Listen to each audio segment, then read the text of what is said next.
Ce citoyen répare lui-même les nids de poules. Ça, c'est Saad Tekiout, un super-héros qui ne porte pas de cap, mais qui a un dossard orange, par exemple. Il se filme réparer lui-même les nids de poules les plus creux, les plus dérangeants et dangereux de la ville de Montréal, puis il publie ça sur les médias sociaux ensuite. Puis lui, il fait tout ça bénévolement. Fait qu'il arrive là-bas avec son équipement, son kit d'asphalte, ça coûte à peu près 50$ par nid de poule à réparer, et puis ça y prend à peu près un gros 10 minutes réparer tout ça. Là. Même que dans ses vidéos, il invite les gens en commentaire à lui écrire « Hey, donnez-moi des adresses là, des nids de poules qui font le plus chier, là, je vais aller les réparer, moi. » Mais ça, la mairesse de Montréal, bien qu'elle remercie publiquement Saad Tekiout pour son initiative, ben elle dit que c'est pas le devoir des citoyens de faire ce genre de choses-là. Il faut plutôt que les citoyens contactent le 311 pour signaler un nid de poule qui éventuellement va se faire réparer peut-être dans 6 mois, peut-être dans un an, peut-être jamais. Fait que toi, la mairesse qui pense que la réparation des routes, ben c'est pas des affaires des citoyens de régler ça, là. Mais je te rappelle que tes routes qui ressemblent à du fromage suisse asphalté, ben ça concerne tes citoyens.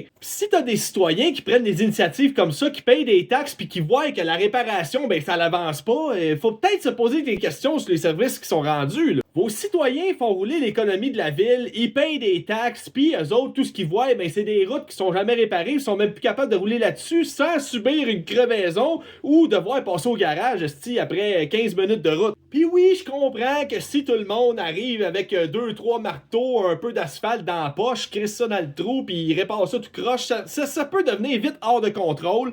Puis si la réparation est mal faite, ça peut être un problème aussi. Là. Mais dans ce cas-là, apportez des solutions efficaces. Là. Faites en sorte que ça se répare plus vite que ça. On le sait en hiver que les routes gèlent, puis de l'été, ça dégèle. Chris, on le sait que ça va péter les routes. On peut-tu amener après autant de décennies puis des centenaires, peut-être essayer de voir qu'est-ce qu'on pourrait faire pour améliorer la réparation de nos Christie de routes? J'aimerais remercier aussi le jeune homme qui prend cette initiative-là, ok? Parce que suite à l'histoire de Mohamed Bekali qui envoie chier des policiers en se filmant, en les traitant de sales fils de pute, de chauve de merde, ça fait du bien de voir ça de quelqu'un qui semble, du moins, d'être origine arabe. Je trouve ça juste plate de voir des Québécois qui se disent de souche chier sur la tête de toute une communauté pour un dos qui envoie chier des policiers, quand à côté, ben t'as des gars comme lui, ok, qui prend des belles initiatives puis que ça fait avancer les choses.